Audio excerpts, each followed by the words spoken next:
하나님께서 우리에게 허락하신 말씀 함께 봉독하도록 하겠습니다. 다 자리에서 일어나셔서 열왕기상 3장 1절에서 14절 말씀까지 함께 보겠습니다. 1절에서 14절까지 말씀입니다. 한 목소리로 함께 봉독합니다. 솔로몬이 애굽 왕 바로와 더불어 혼인 관계를 맺어 그의 딸을 맞이하고 다윗성에 데려다가 두고 자기의 왕궁과 여호와의 성전과 예루살렘 주위의 성의 공사가 끝나기를 기다리니라. 그때까지 여호와의 이름을 위하여 성전을 아직 건축하지 아니하였으므로 백성들이 산당에서 제사하며 솔로몬이 여호와를 사랑하고 그의 아버지 다윗의 법도를 행하였으나 산당에서 제사하며 분향하였더라. 이에 왕이 제사하러 기브온으로 가니 거기는 산당이 큼이라. 솔로몬이 그 제단에 1000번제를 드렸더니 기브온에서 밤에 여호와께서 솔로몬의 꿈에 나타나시니라. 하나님이 이르시되 내가 내게 무엇을 줄꼬 너는 구하라. 솔로몬이 이르되 주의 종 내 아버지 다윗의 성실과 공의와 정직한 마음으로 주와 함께 주 앞에서 행함으로 주께서 그에게 큰 은혜를 베푸셨고 주께서 또 그를 위하여 이 큰 은혜를 항상 주사 오늘과 같이 그의 자리에 앉을 아들을 그에게 주셨나이다. 나의 하나님 여호와여 주께서 주의 종으로 주의 아버지 다윗을 대신하여 왕이 되게 하셨사오나 종은 작은 아이라 출입할 줄을 알지 못하고 주께서 택하신 백성 가운데 있나이다. 그들은 큰 백성이라 수요가 많아서 셀 수도 없고 기록할 수도 없사오니 누가 주의 이 많은 백성을 재판할 수 있사오리까.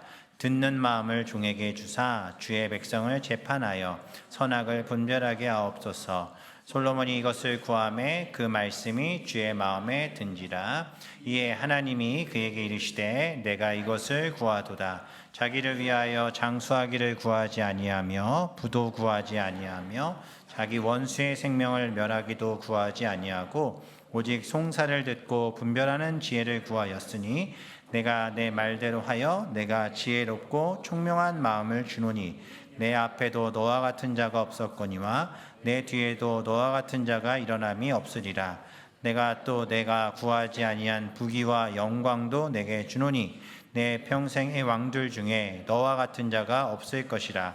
내가 만일 내 아버지 다윗이 행함같이 내 길로 행하며 내 법도와 명령을 지키면 내가 또 내 날을 길게 하리라. 아멘. 자리에 앉겠습니다. 기도하겠습니다.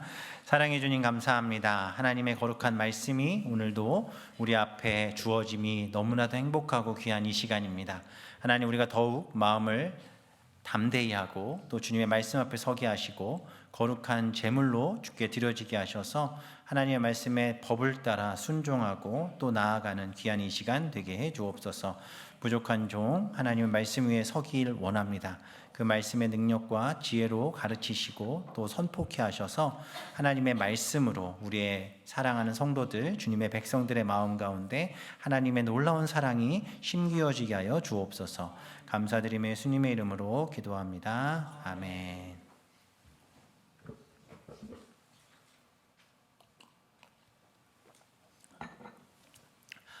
오늘 말씀의 제목은 형식적 예배, 그리고 물음표가 있죠. 그리고 삶입니다. 우리가 예배 드리는 자로 오늘 이 자리에 나와 계신 줄 믿습니다. 그 어느 때보다 한 주간의 삶을 돌아봤을 때 이 시간만큼 하나님께 집중하고 또 바라보며 예배하는 시간도 물론 개인차는 있겠지만 그래도 이 시간이 가장 하나님 앞에 거룩하게 앉아서 말씀 듣는 시간이라 생각이 듭니다. 따라서 이 시간에 우리가 모여있는 이 모습 속에는 거짓이 없으리라 확신합니다. 정말 하나님의 말씀을 듣기 위해 이 자리에 앉아 계시고 또 그렇게 들은 말씀을 가지고 연약하고 부족하지만 삶으로 가져가 살려고 몸부림치는 삶이 우리 가운데 있으리라 확신합니다. 그런 마음을 담아 옆에 분에게 이렇게 말씀드리면 좋겠습니다. 예배하는 자가 승리하는 자입니다. 또 이렇게 말씀을 하면 좋겠습니다. 예배하는 자가 하나님을 사랑하는 사람입니다. 사실 오늘 전체 말씀에 굉장히 중요한 축, 그게 바로 예배와 하나님을 향한 사랑이라 생각합니다. 오늘 말씀을 통해 또 앞으로 이제 솔로몬의 실제적인 스토리들이 전개되어질 텐데 이 솔로몬의 스토리를 통해서 우리의 삶을 좀 깊이 점검하시고 또 하나님 앞에서 바로 서는 시간이 되시기를 간절히 소망합니다. 어떤 위치든 리더가 되면 가장 필요한 게 뭔가 지혜입니다. 지혜. 제가 부교육자 때 담임 목사님들을 바라볼 때는 왜 이걸 저렇게 안 하시지? 저건 또 왜 저렇게 하시지? 라는 이런 생각들을 종종 할 때가 있었는데 막상 제가 이 자리에 서 보니 이해가 다 되더라고요. 그리고 그때 그렇게 하시는 것들이 지혜로운 일이었구나 하는 생각들이 들 때가 종종 있습니다. 마찬가지로 우리가 지혜가 없다면, 지혜가 부족하다면, 특별히 어떤 리더의 자리에서 그런 부분이 부족하다면 우리는 작은 또 큰 실수들을 할 때도 있고 또 내뱉은 말이나 행동 때문에 후회하는 순간들도 생길 때가 너무 많다라는 것이죠. 따라서 우리에게 정말 필요한 것은 하나님이 주신 지혜인 줄 믿습니다. 그 지혜에 대한 이야기, 지혜하면 생각나는 사람, 그 사람이 바로 솔로몬 왕이죠. 지난주 우리가 보았지만 솔로몬이 왕이 되었어요. 그리고 그 이전에 있던 적대 세력들을 이제 다 제거함으로써 나라 내적으로 굉장히 안정적인 통치 기반을 이루게 됩니다. 근데 거기서만 이제 멈출 수는 없죠. 아무래도 왕이고 또 정치력을 가지고 움직여야 되는 사람이었기 때문에. 그래서 솔로몬이 생각했던 것이 뭐냐면 대외적인 안정을 이루고자 합니다. 그래서 오늘 본문 1절에서 나오는 말씀에 보면 솔로몬이 애굽의 왕 바로와 더불어 혼인관계를 맺어 그의 딸을 맞이하고 다윗성에 데려다가 두고 자기의 왕궁과 여호와의 성전과 예루살렘 주위의 성의 공사가 끝나기를 기다렸다라고 말씀하고 있습니다. 솔로몬이 누구와 결혼을 합니까? 애굽 왕 바로의 딸과 결혼을 했어요. 근데 이것은 누가 봐도 정략 결혼입니다. 무슨 얘기냐? 애굽, 당시 대외적으로 굉장히 강한 나라가 애굽이었기 때문에 그 애굽과의 관계 회복을 위해서 고대 시대에는 왕이 그 애굽의 공주나 또 자녀들을 이렇게 결혼하는 이런 혼인 관계를 정략적으로 맺어왔어요. 그 이유는 뭘까요? 전쟁을 막기 위해서입니다. 누구나 하는, 당연히 하는, 어찌 보면 그러한 행동일 수 있으나 오늘 본문의 1절에서의 뉘앙스를 보면 이것은 분명 솔로몬이 잘한 일처럼 느껴지지는 않는다라는 것을 우리는 알 수 있습니다. 맞습니다. 잘못된 결정입니다. 정략결혼이라고 하는 것은 하나님을 모르는 나라들이나 하는 일이죠. 일찍이 하나님께서는 이스라엘이 가나안에 들어갈 때부터 하셨던 말씀이 뭐죠? 이방인과의 통혼을 철저히 금지하셨어요. 왜 그렇게 하셨을까요? 이방인과 결혼을 함과 동시에 이방인의 그 여인이 가지고 있는 그들이 섬기는 신과 행동, 어떤 문화 같은 것들을 그냥 그대로 이스라엘 안에 가져와 자리를 잡게 만들기 때문에 그랬습니다. 그래서 하나님은 이런 부분들을 철저히 배제시키셨어요. 그러나 솔로몬이 왕이 되고 당시에 당연히 한다라는 그런 어떤 룰상, 정치적인, 외교적인 이런 방법 중에 하나로 이런 일들을 감행했다라는 사실은 사실 조금은 아쉬운 부분이 아닐 수 없습니다. 사실 이제 앞으로 솔로몬의 이야기를 보게 되겠지만 열왕기상 11장에 보면 결국 이렇게 시작한 작은 그 틈이 굉장히 좋지 않은 결과까지 가는 것을 우리가 보게 돼요. 따라서 우리가 신앙생활할 때 또 이 땅을 살아갈 때 분명 이것은 세상이 말하는 당연한 것일지라도 하나님이 정말 기뻐하는 일인지 아닌지를 잘 분별할 수 있는 지혜가 우리 가운데 필요함을 기억하시기를 바랍니다. 우리가 늘 실수하는 게 딱 그 부분이에요. 괜찮겠지, 별일 아니겠지, 뭐 이럴 수도 있잖아. 그러나 거기에서부터 늘 문제가 생김을 기억하시기를 바랍니다. 어찌되었든 솔로몬이 그러한 실수를 저지르게 돼요. 근데 그래도 다행인 것은 오늘 본문의 흐름대로 보시면 아시겠지만 아직 솔로몬이 하나님의 지혜를 받기 전입니까? 아니면 받든 후입니까? 아직은 받기 전이에요. 그래서 솔로몬의 어떤 두려움 또 자신의 어떤 이런 불안함 때문에 그랬을 수도 있다라고 그냥 오늘은 일단 넘어가도록 하겠습니다. 솔로몬 이해해 주세요. 아셨죠? 그럴 수 있지. 그냥 넘어가겠습니다. 미흡해요. 그러나 오늘 본문을 가만히 보면 솔로몬에게 좋은 점이 있어요. 그게 뭐냐면 3절 말씀에 보면 솔로몬이 누구를 사랑해요? 여호와를 사랑하고 그의 아버지 누구요? 다윗의 법도를 행했다라고 말씀하고 있습니다. 중요한 것은 이거예요. 솔로몬이 누구를 사랑했습니까? 여호와를 사랑했대요. 이것은 솔로몬에 대한 그 신앙의 그대로 된 평가예요. 여기서 사용된 사랑이라는 히브리어 단어는 아하브라는 단어인데요. 단순히 그냥 감정적으로 와 좋다 이런 감정이 아니라 그냥 단순히 나 그 사람 좋아라는 말로 끝나는 것이 아니라 책임감을 가지고 그 사랑에 대한 구체적인 삶을 살아내는 사랑, 그러니까 언약에 근거한 것이겠죠. 그런 의미의 단어가 바로 여호와를 사랑하고의 단어예요. 그러니까 지금 솔로몬을 보면 어떻다라는 거예요? 하나님을 사랑해요. 근데 그냥 사랑하는 게 아니라 하나님의 말씀을 쫓아 나를 지금까지 인도해 주신 그 하나님을 신뢰함으로 영원히 하나님을 사랑하겠노라라는 고백이 솔로몬의 말 속에 담겨져 있다라는 거예요. 그 사랑의 시작은 누구를 닮아서 또 그렇게 된 거예요? 바로 아버지 다윗이에요. 다윗의 법도를 따라 행했다. 이 얘기는 아버지 다윗이 하나님을 사랑했던 것처럼 아버지 다윗이 하나님의 말씀을 듣고 순종함으로 하나님을 따라 살아갔던 것처럼 나도 그렇게 살겠다라는 거예요. 나도. 우리가 요한복음 14장 21절의 말씀을 잠깐 한번 함께 읽겠습니다. 다 같이 읽겠습니다. 시작. 나의 계명을 가지고 지키는 자라야 나를 사랑하는 자니 나를 사랑하는 자는 내 아버지께 사랑을 받을 것이요 나도 그를 사랑하여 그에게 나를 나타내리라. 아멘. 이 말씀은요, 정말 하나님을 사랑하면 어떻게 한다는 거예요? 계명을 지키는 자라는 거예요. 정말 하나님을 사랑하면 어떤 사람이라는 거예요? 하나님의 음성에 귀를 기울이는 사람이라는 거예요. 정말 하나님을 사랑하는 사람은 어떤 사람이라는 거예요?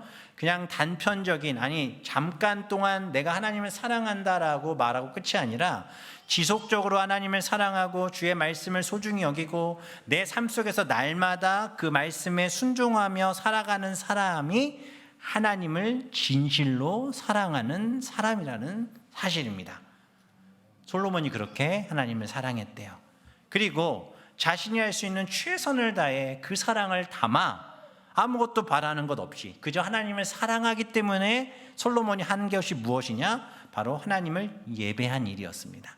4절의 말씀 보면 이에 왕이 제사하러 기브온으로 가니 거기는 산당이 큼이라.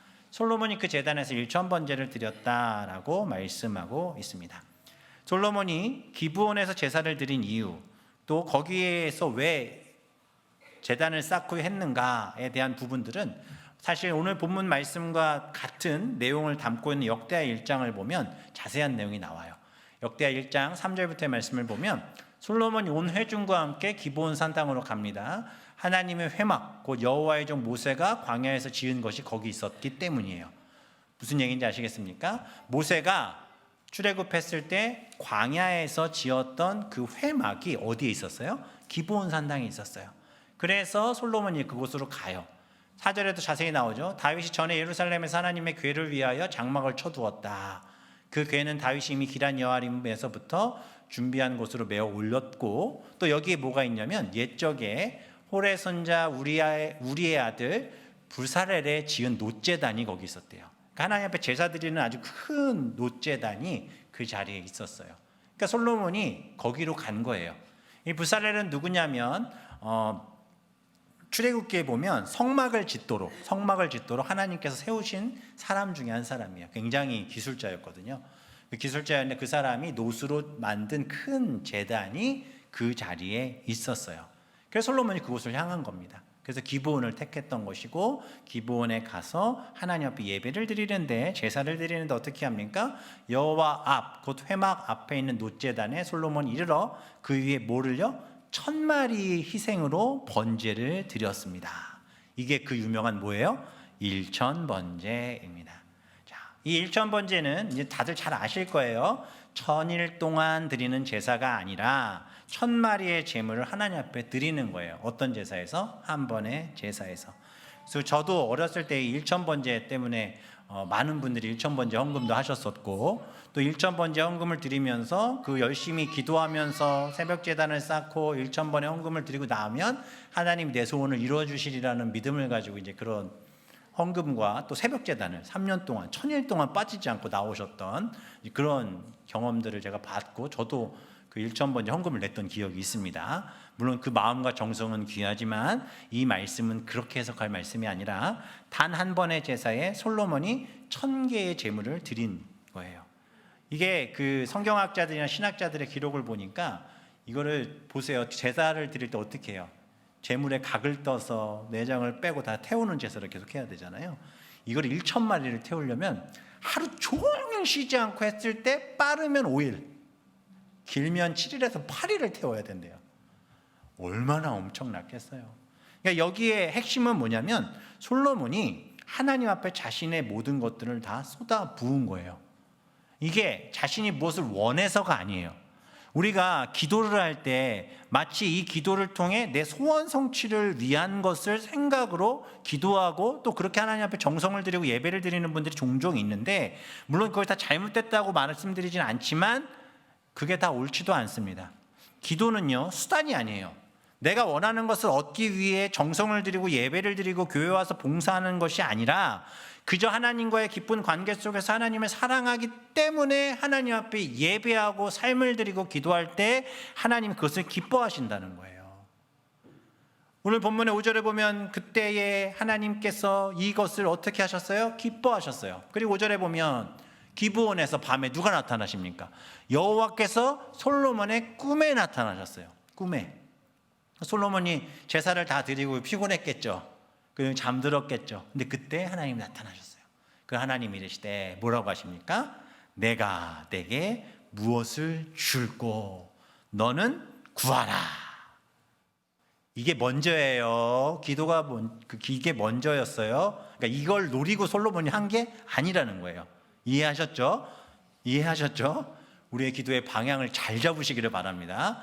만약에 우리가 소원 성취를 위해 교회 나오고 소원 성취를 위해 엎드려 기도한다면 그냥 좀 속되게 얘기하면 무당 찾아가는 거랑 뭐 다를 게 없어요. 근데 하나님을 그렇게 보지 마세요. 우리 하나님 살아계세요. 믿으십니까?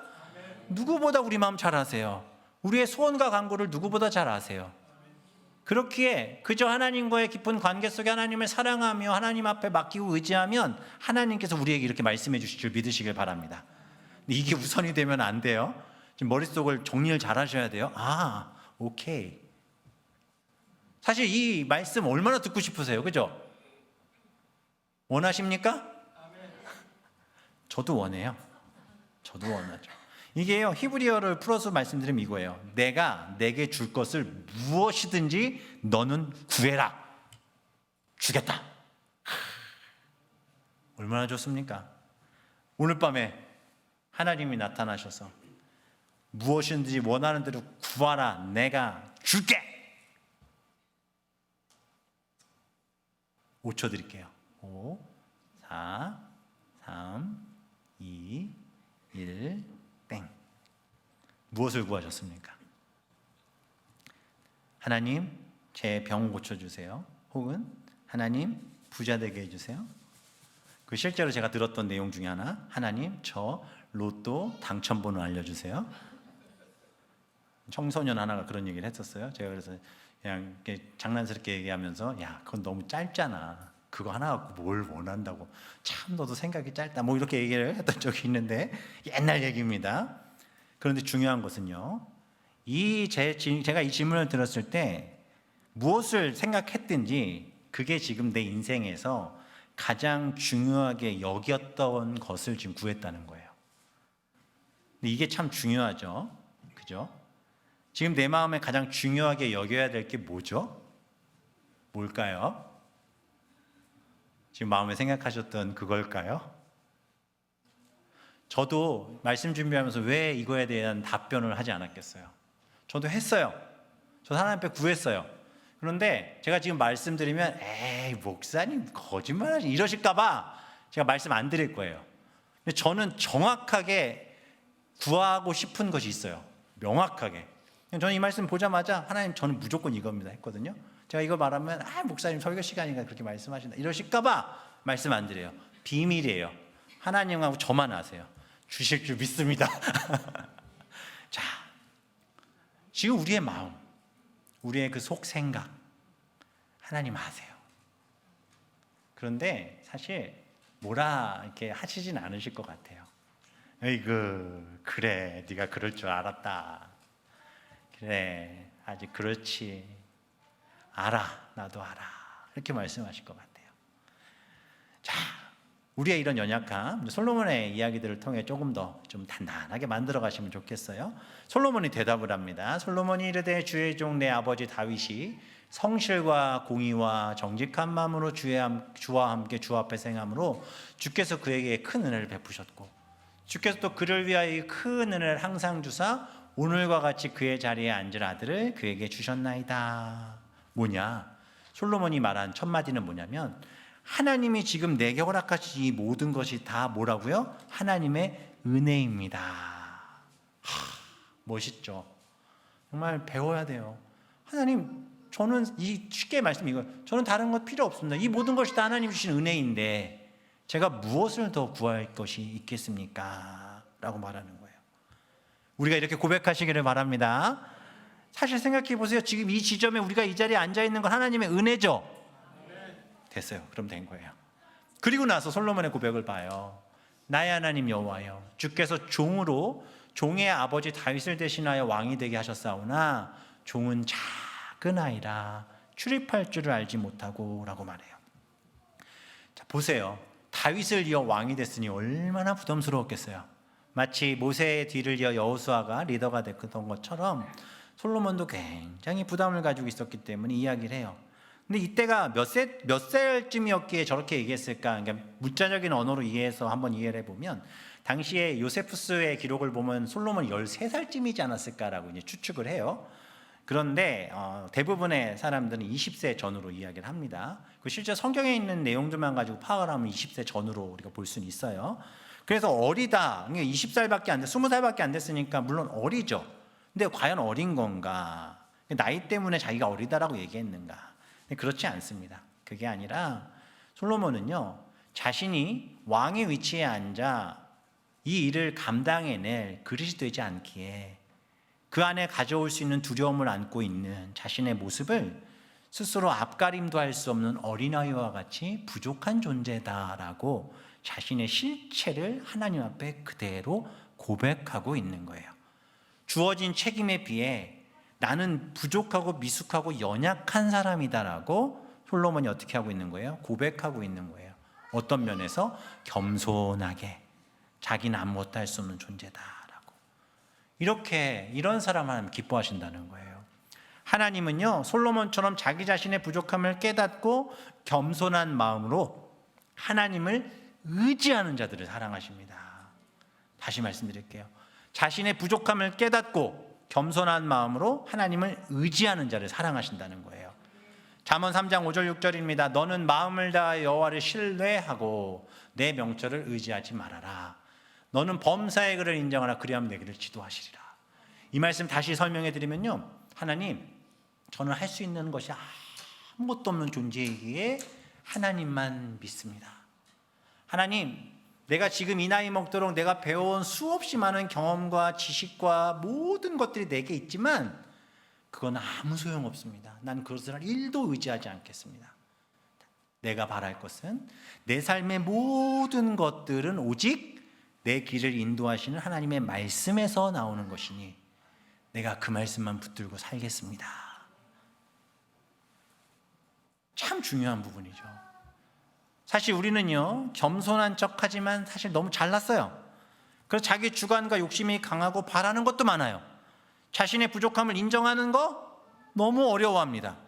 그런데 반대로 다른 사람의 부족함을 찾아내는 건 너무 잘해요. 사실 우리의 신앙은요, 내 연약함을 인정하는 것에서부터 시작되는 것을 기억하셔야 돼요. 솔로몬은 모든 권세를 누리고 가진 자리 누리고 자신이 굉장히 높은 자리에 앉아 있지만 자신의 부족함과 연약함을 인정하고 하나님 앞에 엎드렸어요. 또한 할 수 있는 최선을 다해 제사를 드리며 마음을 쏟아 부어 하나님 앞에 자신의 모든 것들을 드렸다는 것을 우리가 기억하셔야 할 줄 믿습니다. 그리고 이제 솔로몬의 실제적인 그의 마음의 고민을 하나님 앞에 토해냅니다. 주께서 택하신 백성 가운데 있는데 그들은 큰 백성입니다. 수요가 많고 셀 수도 없고 기록할 수도 없습니다. 누가 주의 이 많은 백성을 재판할 수 있습니까? 주님, 듣는 마음을 종에게 주시옵소서. 주의 백성을 재판하여 선악을 분별할 수 있게 해달라고 말씀하고 있습니다. 자신이 지금 이 위치에서 할 수 있는, 그러니까 자기에게 가장 필요한 것이 무엇인지를 정확하게 알고 구했다라는 것이에요. 이 공부를 잘하는 학생과 못하는 학생의 차이가 뭔지 아십니까? 공부를 못하는 학생은 자기가 뭘 하는지도 모르는 반면에 공부를 잘하는 학생은 자기가 모르는 것이 뭔지를 알아요. 그래서 그것을 가지고 공부를 하죠. 이 질문의 초점은 정확합니다. 영적으로도 마찬가지입니다. 기도할 때도 이것저것 다 해달라고 장황하게 말하며 행설수설하면 사실 영적으로 바르게 서 있는 것이 아니에요. 말씀과 성령으로 충만하면 내 삶에 지금 가장 부족한 영적인 핵심이 무엇인지를 짚을 수 있는 거예요. 그리고 그것을 하나님 앞에 구할 수 있는 거예요. 기도는요, 시간을 많이 끓인다라고 해서 오랜 시간 기도한다고 해서, 물론 필요해요. 그럼 오랜 시간 기도한다고 해서 그 기도가 잘한 기도, 하나님 기뻐하시는 기도가 아니라 내 부족함이 무엇인지를 정확하게 파악하고 그 부족함을 하나님 앞에 맡기는 기도가 옳은 기도인 줄 믿습니다. 지금 내 삶의 자리에서 내가 원하고 바라는 것을 구하는 기도가 아니라 내가 얼마나 부족하고 연약한지를 깨닫고 그것을 하나님 앞에 구하는 기도가 옳은 기도라는 거예요. 솔로몬이 그렇게 했어요. 솔로몬이 자신의 부족함이 뭔지를 정확하게 알았어요. 그 이 연약함 하나님 앞에 구합니다. 물론 나중에는 이 솔로몬도 흐려지죠. 그러나 최소한 오늘 이 본문에서는 솔로몬은 하나님 앞에 바로 서 있었고, 그리고 자기에게 가장 필요한 것이 무엇인지를 정확하게 구해요. 그게 뭡니까? 듣는 마음.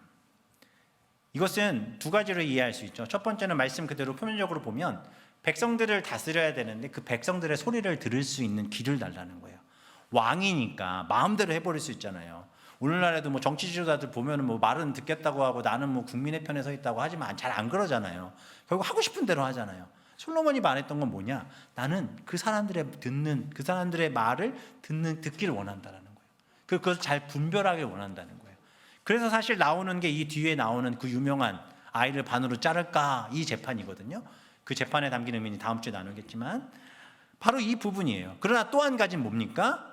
내 뜻대로 하지 않고 하나님의 말씀을 듣는 마음, 하나님을 경외하는 마음이라는 거예요. 이 모든 핵심적인 진리가 잠언 1장 7절에 솔로몬이 기록한 잠언에 정확하게 기록되어 있죠. 다 같이 읽어볼까요? 시작.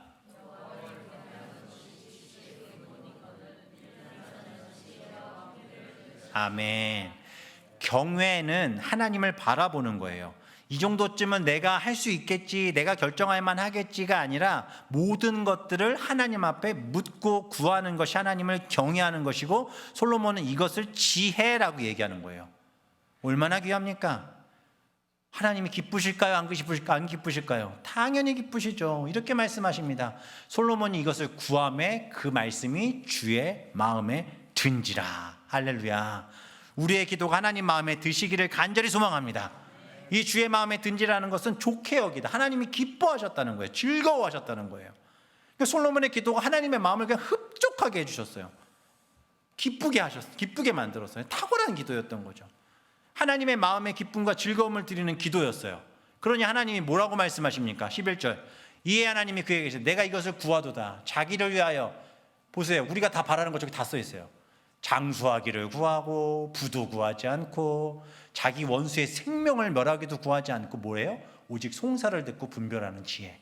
그러니까 왕의 위치에서 그가 해야 될 가장 필요한 것들을 구했다는 거예요. 내가 내 말대로 하여 내가 지혜롭고 총명한 마음을 주겠다.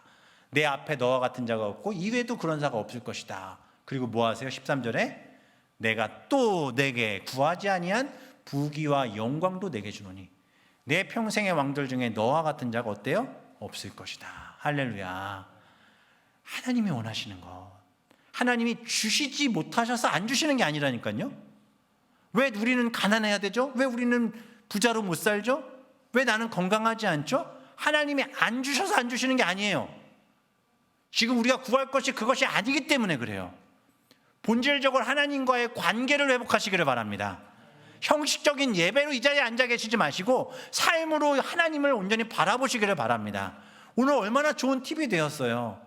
이것을 우리의 전심으로, 내가 그럼 삶으로 예배 열심히 드리면 하나님이 그걸 기뻐하시고 나에게 부와 귀와 영광도 주시겠거니, 이것 뒤엔 빼버리셔야 돼요.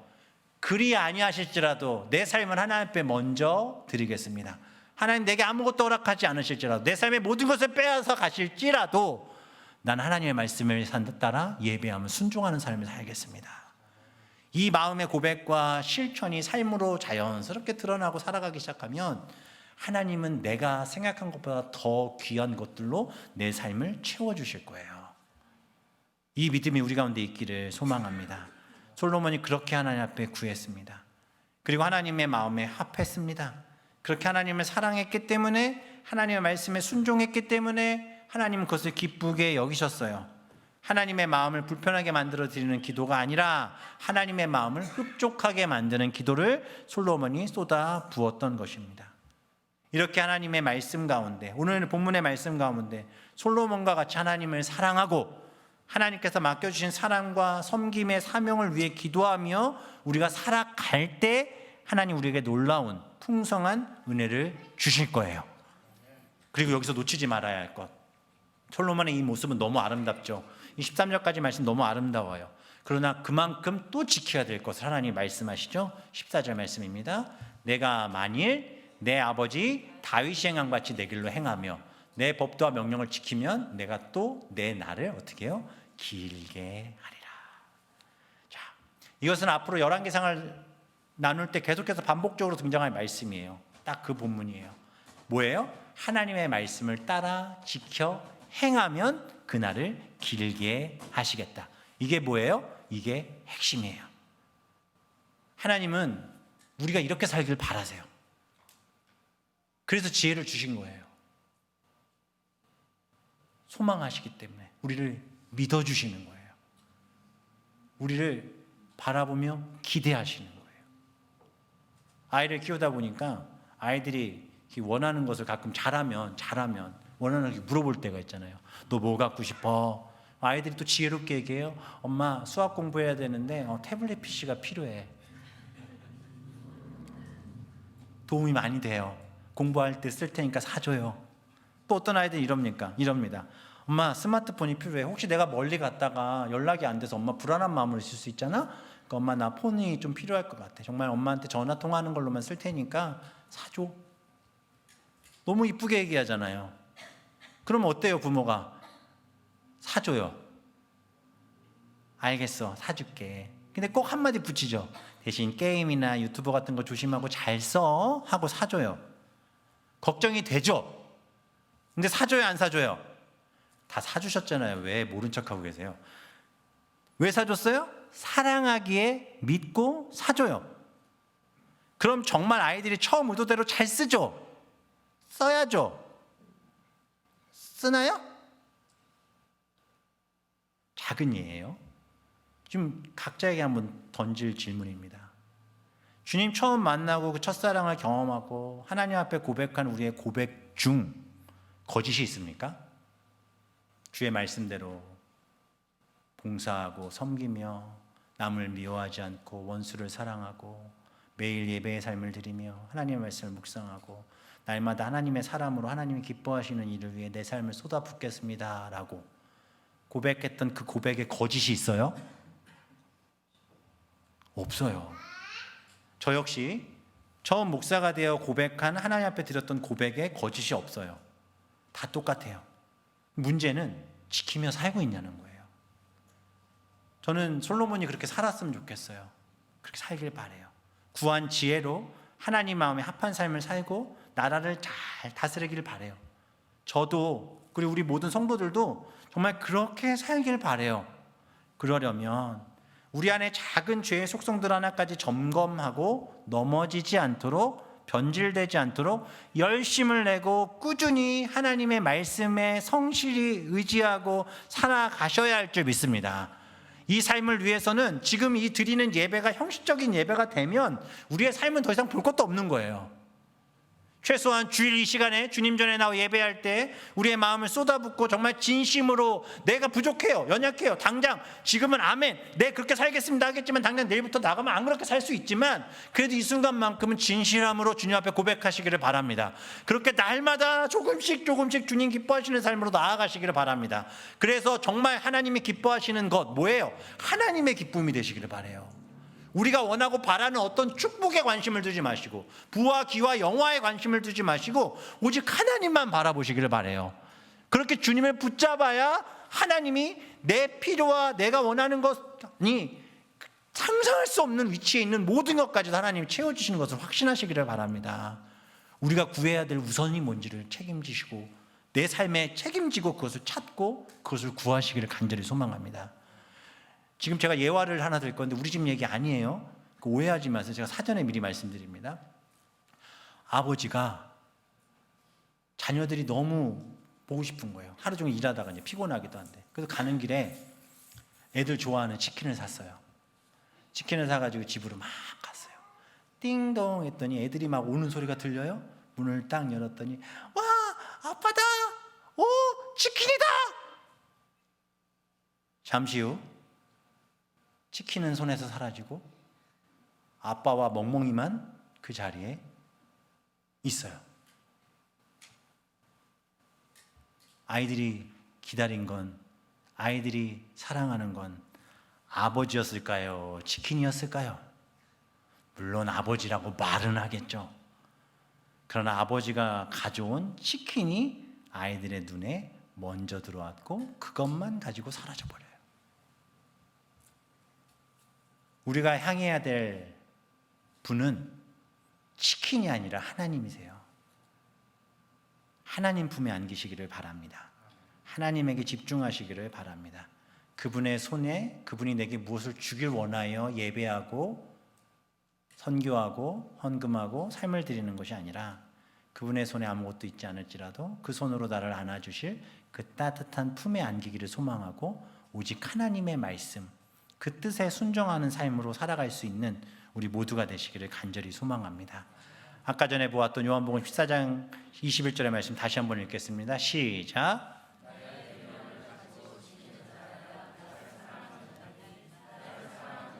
내 아버지께 사랑을 받을 것이요 나도 그를 사랑하여 그에게 나를 나타내리라. 아멘.